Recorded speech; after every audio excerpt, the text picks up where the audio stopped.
Bossing, chinecheck nila sir ang ating Honda CR-V. Taga-Gentry sila mga bossing. So, binuksan natin radiator. Ayun mga boss. Oh, napakaayos na radiator. Walang bula, walang bulwak mga bossing. Ayan, pero transparent lang tayo. Deep stick mga boss. Ayan, ewan kung kita nyo mga boss. Ayan, walang talsik, walang usok po yan mga bossing ha. Para malinaw lang. Para hindi mo win zero. Para hindi lang daw umuwi zero mga boss. Ano ba? Ayan, may referral si bossing. Nirecommend tayo kay Ma'am at sir. So, ayun mga boss, bali may tinignan pala silang unit sa may Carmona ba? O, marketplace lang daw mga bossing pero hindi sila nagkasundo at di rin nila nagustuhan. So, napagpasya nila na bumisita dito sa ating munting garahe mga boss. Sorry sa mga nag-aantay ng upload units, available units. Hindi pa ako makapag-video dahil sobrang busy. Naghimas tayo dito mga bossing, lahat ng unit inimas. So, hindi ko na napakita video mga boss. Nung nakuha ko ito, lakas ng kalampag sa pangilalim, pinagawa ko na under chassis niyan mga boss. Stabilizer link, bushing, rack, and CB joint, ball joint, pinalitan na natin mga bossing.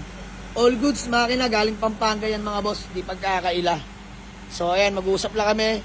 Asking ko dito mga bossing, 220k sana, nag 195 na ako. Eh, malaman kung anong tawad nila mga boss. Let's go. Nakailang grab na kami. Naka-tatlo na nata kami. Sabi ko, malik siya tayo rumekta. Nag-commute lang po pala kayo. Sumiyumariman. So, ayun, magkano tawad mo boss? Kahit ano na lang, 175. 175. Mga bossing, 220k, super class A na CR-V mga boss. Hindi ko pa ito napiplex, mamaya papakita ko sa inyo mga boss kung bakit class A. First owner mga bossing, from Pampanga pa to galing. Kale, tumatawad na sila sa atin ng, magkano bossing ulit? 175. Pero ayun mga bossing, mamaya na tayo mag-usap sa presyo. Gusto ko, test drive muna ha. Ayan, dahil na-check naman nila yung makina. Pero hindi pwede yung ganun mga bossing. Pa-test drive gusto nila para mas feel nila yung takbo mga bossing, no? So let's go, papa-test drive ko lang. Boss, iusog yung kotse.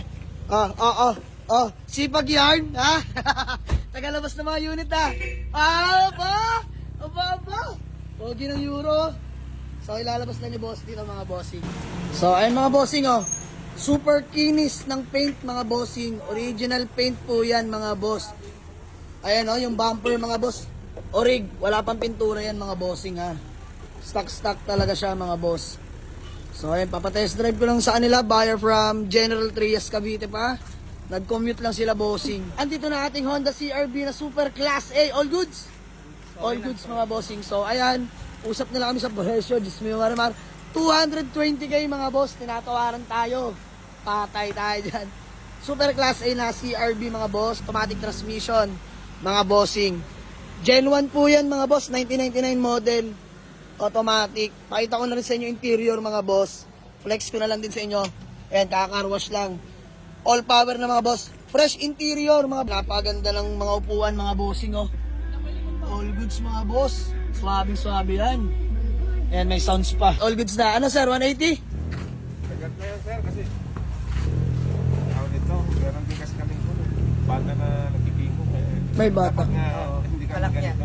Okay. Wala silang pang Service lang namin sa hospital. hospital. Sa bata, sa anak niyo po? Ayan mga bossing. Di naman kasi agad sinabi ni sir eh. Kaya pala sila bibili ng sasakyan mga boss para dun sa anak ni bossing na nagkikemo. Skupulod. Ayan, sana gumaling no. Bossing, hoping kami. Sama sa panalangin natin yan. So, ayan, sige na, 175 boss. All goods na ako. Sige na. All goods na po ako. Sige, bossing, peace bomb. Maraming salamat. Referral, no? Sir, thank you. Madam, thank you po. So, ayan, sige mga bossing, 175, papauwi ko na to. Oh, ayan mga bossing, patunay. Hindi ko nilalet go ng 175, 220 asking ko dyan. Pero sige, okay lang, naiintindihan ko yung sitwasyon nila mga bossing. So, gawa lang kami acknowledgement letter, tapos payment na kami mga boss, let's go. Bali, good deal na kami. Pinauwi ko na mga bossing, 175k lang mga boss. Dahil kaarating lang naman yan, pero maganda dyan mga boss, sinimas ko po yan. Mga pang-ilalim, pinagawa ko na, pinakita ko naman kaila bossing. So, ayan, fully paid na sila mga boss. Ako na bahala, paparehistro na din mga bossing. Tulong ko na lang din sa kanila. So, ayan, nagki-chemotherapy pala yung anak ni bossing. So, sana mga bossing, pagdasal natin yung agarang paggaling, no? So, ayan, God bless din pala sa pamilya nila bossing. So, ayun mga boss, uwi na nila ating Honda CR-V. Bossing, pangalan nyo nga po ulit? Ken po. Ayun, si Sir Ken, peace bomb po. Sir Ken, maraming salamat ha. Solid followers natin si Sir Ken. Tapos siya yung nagturo sa atin. By the way, salamat din pala sa kanila. Taga General Trias pa po sila mga bossing. Commute lang papunta. Tapos napagod pa sila, kakahagilap ng sasakyan dahil yun nga, kagustuhan nila magkaroon ng 4 wheels para sa anak nila nagke-chemotherapy mga bossing. So, ayan, bilang tulong ko na lang din mga bossing sa nila. Maayos na sasakyan mga boss, kalidad yan, napakaganda mga bossing. So, uwi na nila mga boss, sobrang saya nila sir, nila madam. Ayan, sobrang nakakatuwa lang dahil appreciate nila yung unit kung gaano katino mga bossing. So, sold na, buyer from General Trias, Cavite pa mga bossing. Maraming salamat, peace out.